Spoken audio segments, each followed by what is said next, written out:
Hello guys, এখন আমরা কুল্লু থেকে বেরিয়ে গেলাম। এই যে বাইরের সিনিক বিউটি দেখতে পাচ্ছ। সত্যি কথা বলতে জায়গাটা এসে পুরোপুরি লস হয়ে গেছে। না হোটেল ভালো পেয়েছি, না কোনো সিনিক সেরকম বিউটি রয়েছে। ফালতু এখানে এলাম। এর থেকে কালকে রাতে যা লেট হয়ে গেছিল, ওর থেকে ভুনতেরে থাকলে মানে ভালো হতো। সেই আলটিমেটলি এখানে এসে কোনো ফায়দা হলো না। হোটেল ভাড়াটা গেল, খাওয়া খরচাটা হলো। আর তো বাকি এই, এখন যাচ্ছি ভুনতেরে। ভুনতের থেকে যাব, দেখি জারি নেমে মালানা যাওয়া যায়, হয়তো সেটা করব। না হলে ডাইরেক্ট কাসোল যাবো। অ্যাকচুয়ালি কাসোল যাওয়ার বাসই জারি যায়। দেখা যাক কি করি। I will let you know. Previous পার্টে তোমরা দেখেছিলে আমরা জাস্ট কুল্লু এন্টার করছি, তখনই আমি ভিডিও বন্ধ করে দিই। তারপরে আমাদের একটা রিজনেবল প্রাইসে হোটেল খুঁজতে অনেকটা সময় লেগে গেছিলো। তারপরে খাওয়া দাওয়া করে আমরা ঘুমিয়ে পড়ি। বাকি জার্নিটা আমাদের পরের দিন সকাল থেকে স্টার্ট হয়, সেটাই তোমরা এখন দেখতে পাবে। এখানে বিভিন্ন রকমের অ্যাক্টিভিটি হয়। কি নেহেরু পার্ক বা সামথিং কিছু একটা নাম এটা। কুল্লুতে আলটিমেটলি দেখার মতো কিছুই নেই। ফালতু আমি তোমাদের সাজেস্ট করব, কুল্লু আসাটা মেবি টাইম ওয়েস্ট হবে। এটা হচ্ছে বুনতের বাস স্ট্যান্ড। এখান থেকে আমরা বাস ধরেছিলাম টুয়ার্ডস জারি। আমাদের বাস এখন মন্তের থেকে ছাড়ছে। মেবি 1-1.5 ঘন্টা লাগবে। প্ল্যান করছি যে জারি যাওয়ার, জারি জাউইতে নেমে ইচ্ছা আছে প্রথমে মালানাটা দেখে নেব। তারপর ওখান থেকে আবার জারিতে এসে জারি থেকে আবার কাসোল যাব। এটা ইচ্ছে আছে, বাট ডোন্ট নো।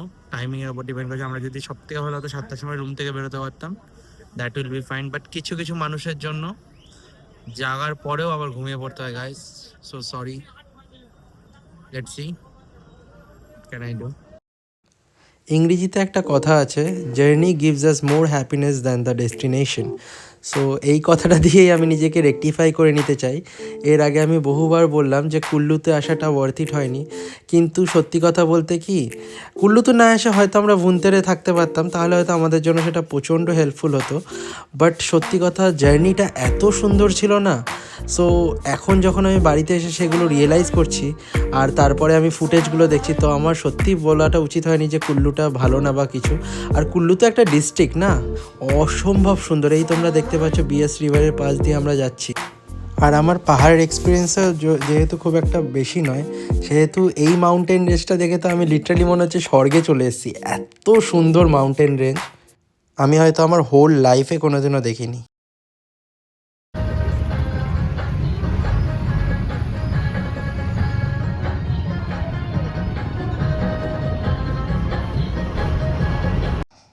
এখানে কিছু কথা তোমাদের শেয়ার করে নিতে চাই।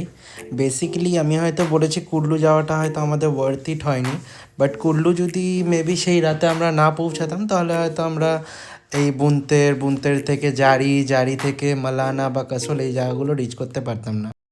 গাইস, আমরা জারির কিছুটা আগে নেমে পড়েছি। প্রচুর জ্যাম। এইখান থেকে আবার মেবি ট্যাক্সি পাওয়া যাবে বা বাস পাওয়া যাবে, জানি না কী করবো। মালানা যেতে গেলে কী করতে হবে দেখি।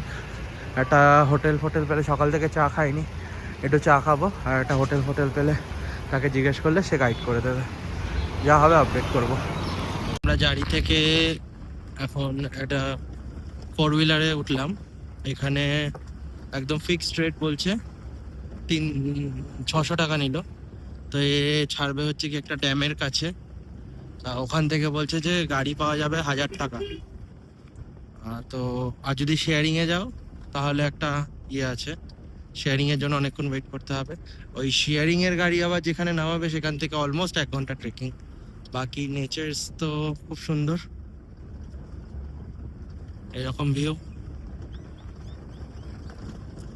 ল্যান্ডস্কেপের জন্য তো ভেরি বিউটিফুল। এই সিনিক বিউটিটা তোমরা দেখতে পাচ্ছ, এটা যখন আমরা জারি থেকে টুয়ার্ডস মালানা ড্যাম অবধি যাচ্ছিলাম তখনকার সিনিক বিউটি। সত্যি কথা বলতে আমি হয়তো আফটার ডেথ কখনো স্বর্গ দেখতে পারবো না, বাট বিফোর ডেথ আমি হয়তো স্বর্গ দেখে নিয়েছি। It was amazing, literally amazing. Hello guys, আমরা যাচ্ছিলাম। এখন এখান থেকে একটা গাড়ি ধরেছি, এটা যাচ্ছে মালানা। আর রাস্তার মাঝে গাড়ি দাঁড় করালো, এইরকম সিনিক ভিউ, অসাধারণ একটা জায়গা।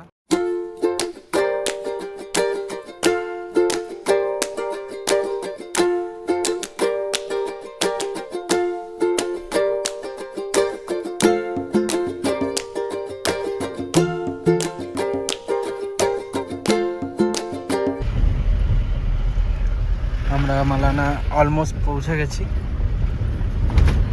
রাস্তা যা ডেঞ্জারাস ছিল, জীবন হাতে নিয়ে যাওয়ার মতো রাস্তা, বাপরে। আচ্ছা, गेट कहाँ पर है?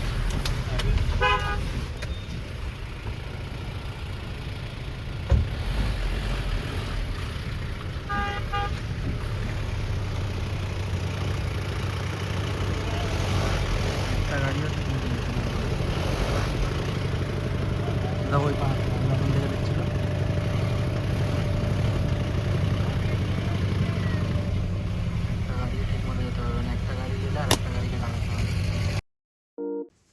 এই যে লোকেশনটা তোমরা দেখতে পাচ্ছ সেটা এক্স্যাক্টলি মালানা ঢোকার আগের পয়েন্টটা। আর এই পয়েন্টটাতে এসে যেন মনে হচ্ছিল যে আমার লাইফ এইখানেই হয়তো শেষ হতে চলেছে। মানে নেচার যতটা সুন্দর ততটাই কিন্তু ডেঞ্জারাস। আমরা তাই প্রত্যেকের লাইফ নিয়ে কথা কমপ্লেন করি, কিন্তু এই পাহাড়ে এলে না সত্যি তখন মনে হয় যে যেই জিনিসটা যত সুন্দর সেই জিনিসটা কিন্তু ততটা ডেঞ্জারাস বা টাফও। যেই মানুষের লাইফ যত সুন্দর সেই মানুষের লাইফে কিন্তু তত প্রবলেমও বেশি। আর এই মালানা ট্রেকটা হচ্ছে আমার লাইফের বলতে পারো ফার্স্ট ট্রেক, হ্যাঁ।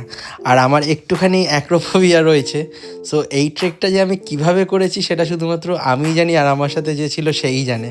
মানে অসম্ভব ভয় লেগেছে, হ্যাঁ। এইখান থেকে আমাদের ভয়ের মানে পয়েন্টটা স্টার্ট হয়ে গেছিলো, হ্যাঁ।